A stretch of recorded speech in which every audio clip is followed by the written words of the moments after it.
एक आतंकवादी नेता के रूप में वानी को भारतीय सुरक्षा बलों द्वारा सक्रिय रूप से तलाश किया जा रहा था, जिन्होंने उसे पकड़ने के लिए 1 लाख रुपए का इनाम रखा था। वह जम्मू और कश्मीर के अनंतनाग जिले के एक दूरदराज के गांव में पाया गया और बाद में 8 जुलाई 2016 को भारतीय सुरक्षा बलों के साथ हुई मुठभेड़ में मारा गया।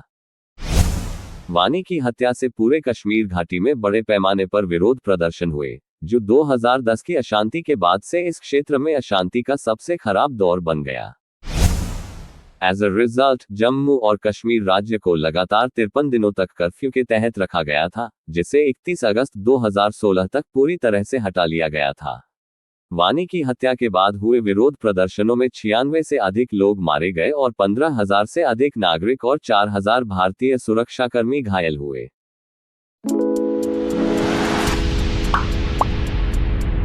पुलवामा जिले के त्राल इलाके में जन्म लेने वाला एक लड़का, जिसके पिता हायर सेकेंडरी स्कूल में प्रिंसिपल की पोस्ट पर थे, जिसकी माता ने साइंस में डिग्री प्राप्त की थी, और उस लड़के के भी 8वीं कक्षा में 90% से ज्यादा अंक आए थे। आखिर वो लड़का कैसे बना भारतीय सेना के लिए सबसे बड़ा खतरा, और कश्मीर में युवाओं के बीच हुआ इतना फेमस कि कश्मीर के नौजवान उसके नक्शे कदम पर चलकर आतंकवादी बनना चाहते थे।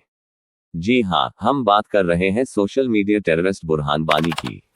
आज की इस वीडियो में हम जानेंगे बुरहान का जीवन, किस तरह से वो आतंकवादी बना, कैसे उसने सोशल मीडिया के जरिए अपनी एक अलग पहचान बनाई और किस तरह से भारतीय सेना ने उसका एनकाउंटर किया। तो चलिए करते हैं वीडियो को स्टार्ट।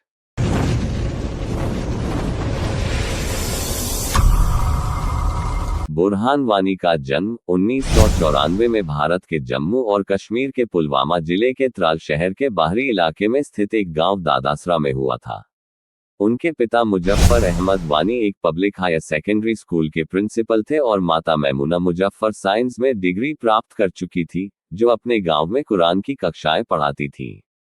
बुरहान वानी के 4 भाई बहन थे। त्राल शहर कट्टरपंथी अलगाववाद का एक सतत उग्रवादी केंद्र रहा है। बुरहान का सपना, वानी ने डॉक्टर बनने की योजना बनाई थी और उसने अपनी कक्षा 8 की परीक्षा में 90% से अधिक अंक प्राप्त किए थे। लेकिन उसने अपनी 10वीं की परीक्षा से 10 दिन पहले 16 अक्टूबर 2010 को अपना घर छोड़ दिया और लगभग 15 वर्ष की आयु में आतंकवादी कारण के लिए नामांकित हो गया और हिजबुल मुजाहिदीन में शामिल हो गया। बुरहान के परिवार का दावा है कि भारतीय राज्य तंत्र से उनके विवाद की जड़ पिछली गर्मियों में हुई एक घटना में है, जब राज्य पुलिस ने बुरी तरह उसे, उसके भाई खालिद और एक दोस्त को बिना किसी गलती के पीटा, उनसे सिगरेट खरीदने के लिए कहा। बुरहान के चचेरे भाई लगभग 2008 से ही आतंकवादी आंदोलन में शामिल थे और 2010 में हिजबुल मुजाहिदीन में शामिल हो गए थे। बुरहान वानी ने सोशल मीडिया का इस्तेमाल किया। विचारधारा, धर्म और उत्पीड़न की गहरी भावना का एक चतुर मिश्रण था बुरहान में। बुरहान ने सोशल मीडिया का इस्तेमाल किया और पोस्टर बॉय के रूप में फेमस हुआ। बुरहान से प्रभावित होकर कश्मीर घाटी के कई नौजवान भी बुरहान की ही तरह आतंकवादी बनना चाहते थे। आमतौर पर आतंकवादी अपना चेहरा दिखाते नहीं है, लेकिन इसके उल्टा बुरहान ने अपनी कई सारी तस्वीरों को सोशल मीडिया में डाला और सोशल मीडिया के जरिए कश्मीर के युवाओं को भड़काने का काम किया। बुरहान का एकमात्र लक्ष्य था कि दिल्ली के लाल किले पर इस्लाम का झंडा फहराना है। 2013 में मुजाहिदीन के रूप में बुरहान की उल्लेखनीयता को और बढ़ावा मिला, जब सोशल मीडिया पर उसे गलत तरीके से मारा गया बताया गया। बुरहान के भाषणों में भारत विरोधी बयानबाजी में उल्लेखनीय वृद्धि हुई थी, जब उसके भाई खालिद को 13 अप्रैल 2015 को भारतीय सेना द्वारा मार दिया गया था, जब वह अपने 3 दोस्तों के साथ बुरहान से मिलने गया था। सेना ने दावा किया था कि खालिद एक आतंकवादी समर्थक था जो अपने दोस्तों को भर्ती कराने के लिए ले गया था और बाद में एक मुठभेड़ में मारा गया। हालांकि खालिद के परिवार ने आरोप लगाया कि उसकी हिरासत में मौत हो गई। उनका दावा है कि उसके शरीर पर गोली के घाव नहीं बल्कि शारीरिक यातना के लक्षण थे। इस बीच खालिद के 3 दोस्त भाग निकले। अगस्त 2015 में राज्य सरकार ने बुरहान के सिर पर 1 लाख रुपए का इनाम रखा था। एक अन्य रिपोर्ट में द डिप्लोमेट ने दावा किया कि बुरहान पर $1500 का इनाम था। लगभग एक महीने पहले एक फेसबुक पोस्ट जिसमें बुरहान को भारी हथियारों के साथ आतंकवादी पोशाक में 10 अन्य आतंकवादियों के साथ दिखाया गया था, वो पोस्ट कश्मीर में वायरल हो गया था। हालांकि वीडियो जारी रहे, जिसमें उन्होंने लोगों से राज्य के खिलाफ हथियार उठाने और भारतीय तत्वों के साथ सहयोग करने से इनकार करने का आग्रह किया। बुरहान के संदेशों को पब्लिश करने वाले सोशल नेटवर्किंग पेजों पर प्रतिबंध लगाने के लिए पुलिस ने अक्सर न्यायपालिका से संपर्क किया था। बुरहान वानी लगातार सोशल मीडिया के जरिए कश्मीर के नौजवानों को बहला फुसलाकर आतंकवादी बना रहा था। दूसरी तरफ जैश-ए-मोहम्मद जैसे आतंकवादी संगठन भारत देश के विभिन्न हिस्सों में आतंकवादी घटनाओं को अंजाम दे रहे थे। इसी के बीच भारत सरकार ने कुछ ठोस कदम उठाने का विचार किया। आतंकवादियों के खात्मे के लिए सुरक्षा बलों को खुली छूट दी गई। बुरहान का जिक्र किसी भी बड़े आतंकवादी हमले में नहीं हुआ, क्योंकि उसका मकसद युवाओं के बहला फुसलाकर आतंकवादी बनाना था। हालांकि कई आतंकवादी हमलों का मास्टरमाइंड बुरहान को माना जाता है।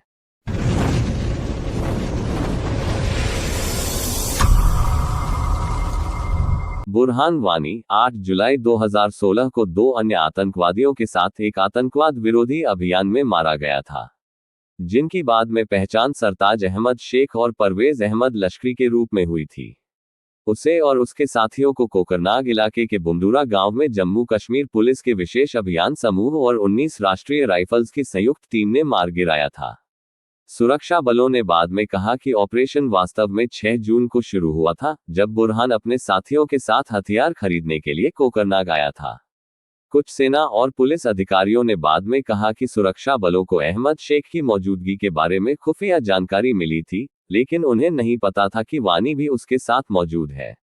राज्य की मुख्यमंत्री महबूबा मुफ्ती और उपमुख्यमंत्री निर्मल कुमार सिंह ने भी कहा कि सुरक्षा बलों को उसकी मौजूदगी के बारे में पता नहीं था।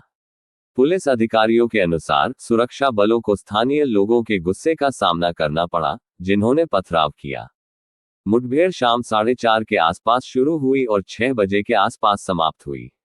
ऑपरेशन के दौरान आतंकवादी एक घर में छिपे हुए थे और उन्होंने तलाशी अभियान चला रहे सैनिकों पर गोलीबारी शुरू कर दी। इसके बाद हुई मुठभेड़ में तीनों मारे गए। जम्मू कश्मीर पुलिस के महानिदेशक के राजेंद्र ने पुष्टि की कि वानी सुरक्षाकर्मियों और आतंकवादियों के बीच गोलीबारी में मारा गया। स्थानीय निवासियों ने गांव में वानी की मौजूदगी के बारे में जानकारी से इनकार किया। उनके अनुसार पुलिस दोपहर के आसपास पहुंची और कहा कि वे मुख्यमंत्री महबूबा मुफ्ती के उद्घाटन की तैयारी में इलाके की तलाशी ले रहे थे। उन्होंने शाम 6 बजे इलाके की घेराबंदी कर ली और उस घर के चारों ओर पोजीशन ले ली जहां बुरहान और उसके साथी मौजूद थे। जब आतंकवादियों ने बाहर निकलने और भागने की कोशिश की तो उन्हें गोली मार दी गई। उनकी मौत के बाद सैकड़ों ग्रामीण उनकी मौत पर शोक जताते हुए बाहर निकले और पुलिस, सीआरपीएफ से भिड़ गए और इलाके में सेना के शिविरों पर हमला किया। ऐसा माना जाता है कि सब्जार भट्ट ने उनकी जगह ली, जिसे कुछ ही समय बाद भारतीय सुरक्षा बलों ने मार गिराया।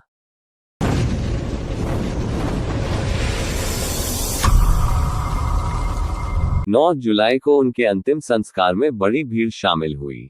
अनुमान है कि भीड़ की संख्या लगभग 2 लाख थी और पत्रकारों ने इसे अब तक की सबसे बड़ी भीड़ बताया। कश्मीर के सभी प्रमुख शहरों में अंतिम संस्कार की नमाज भी अनुपस्थिति में अदा की गई। पाकिस्तान के झंडे में लिपटे उसके शव को त्राल में उसके भाई खालिद के बगल में दफनाया गया। उसके अंतिम संस्कार में आतंकवादी भी मौजूद थे और उन्होंने उसे 3 वॉली सलामी दी। बुरहान की मौत की खबर फैलने के बाद कश्मीर घाटी के कुछ इलाकों में हिंसक विरोध प्रदर्शन हुए। अलगाववादी नेताओं ने कश्मीर बंद का आह्वान किया, जिसे फरवरी 2020 में वापस लेने से पहले बार बढ़ाया गया। पुलिस स्टेशनों और सुरक्षा बलों पर भीड़ द्वारा हमला किया गया। कश्मीर के कई हिस्सों से पथराव की खबरें मिली, जिसमें कश्मीरी पंडितों के ट्रांजिट कैंप भी शामिल हैं। ट्रेन सेवाओं के साथ इंटरनेट सेवाएं बंद कर दी गईं और राष्ट्रीय राजमार्ग बंद कर दिया गया। अशांति के कारण अमरनाथ तीर्थयात्रा को बार फिर से शुरू और निलंबित किया गया। प्रदर्शनकारियों द्वारा शिविरों पर हमलों के कारण 12 जुलाई को रात के समय 200 से अधिक कश्मीरी पंडित कर्मचारी ट्रांजिट कैंपों से भाग गए। जिस घर में बुरहान मारा गया था उसे भीड़ ने इस संदेह में आग लगा दी थी कि इसके निवासियों ने सुरक्षा बलों को बुरहान के बारे में सूचना दी थी। 15 जुलाई को कश्मीर के सभी जिलों में कर्फ्यू लगा दिया गया था और मोबाइल फोन नेटवर्क निलंबित कर दिए गए थे। 31 अगस्त 2016 को सभी हिस्सों से कर्फ्यू हटा लिया गया था। अशांति में 90 से अधिक लोग मारे गए और 15,000 से अधिक नागरिक घायल हुए। भारतीय सुरक्षा बलों ने कथित तौर पर प्रदर्शनकारियों पर गोलियां चलाने के लिए असॉल्ट राइफलों का इस्तेमाल किया। अशांति के दौरान 4,000 से अधिक सुरक्षाकर्मी घायल भी हुए। पीपल्स डेमोक्रेटिक पार्टी के नेता मुजफ्फर हुसैन बेग ने आरोप लगाया कि वानी और उसके साथियों से जुड़ी मुठभेड़ के दौरान मानक संचालन प्रक्रिया का पालन नहीं किया गया था। बेग ने मांग की कि वानी की हत्या की जांच के लिए एक आयोग नियुक्त किया जाए। उपमुख्यमंत्री निर्मल सिंह ने ये कहते हुए इनकार कर दिया कि यह एक आतंकवाद विरोधी अभियान था और जांच की कोई जरूरत नहीं थी। वानी की मौत के एक दिन बाद राज्य के पूर्व मुख्यमंत्री उमर अब्दुल्ला ने कहा कि उनकी हत्या ने उन्हें कश्मीरी समाज के असंतुष्ट वर्ग का नया प्रतीक बना दिया है और आगे चेतावनी दी कि उनकी मौत के बाद और अधिक कश्मीरी आतंकवाद में शामिल होंगे। 22 जुलाई को पाकिस्तान के प्रधानमंत्री नवाज शरीफ ने एक बयान में बुरहान वानी की हत्या पर आश्चर्य व्यक्त किया, जिसकी भारत सरकार ने आलोचना की थी। शरीफ ने वानी को 24 जुलाई को शहीद कहा। जवाब में भारतीय विदेश मंत्रालय ने प्रतिबंधित आतंकवादी संगठनों से संबंधित आतंकवादियों का महिमामंडन करने के लिए पाकिस्तान की आलोचना की। भारतीय प्रधानमंत्री नरेंद्र मोदी ने मीडिया की आलोचना करते हुए आरोप लगाया कि यह मारे गए वानी को एक नायक के रूप में चित्रित कर रहा है। 21 सितंबर को संयुक्त राष्ट्र महासभा में अपने भाषण के दौरान शरीफ ने बुरहान वानी को एक युवा नेता के रूप में वर्णित किया, जो कश्मीर की भारत से अलग करना चाहता था। उनके परिवार को दिसंबर 2016 में जम्मू कश्मीर सरकार द्वारा उनके बड़े भाई खालिद की विवादास्पद हत्या के लिए 4 लाख रुपए का अनुग्रह मुआवजा देने की अनुमति दी गई थी। इसके कारण विपक्षी दलों के साथ साथ भारतीय जनता पार्टी ने भी विरोध किया। मुख्यमंत्री मुफ्ती ने 18 जनवरी 2017 को इस बात से इनकार किया कि कोई भी मुआवजा दिया गया था। तो साथियों, ये थी कहानी बुरहान वानी की, जिसने अपने जीते जी तो आतंक मचाया ही, लेकिन उसकी मौत ने कश्मीर में ज्यादा दहशत मचाई। लेकिन उसकी मौत से पाकिस्तान और पाकिस्तानी आतंकी संगठन ये तो समझ गए होंगे कि भारतीय सेना अगर किसी को मौत की नींद सुलाना का तय कर ले तो कोई भी उसको रोक नहीं सकता। साथियों, ये थी कहानी सोशल मीडिया टेररिस्ट की। अगर आपको हमारी यह एनिमेटेड वीडियो पसंद आई है तो वीडियो को लाइक करें, चैनल को सब्सक्राइब करें। आज के लिए बस इतना ही। सभी को राम राम जी। सनातन धर्म की जय।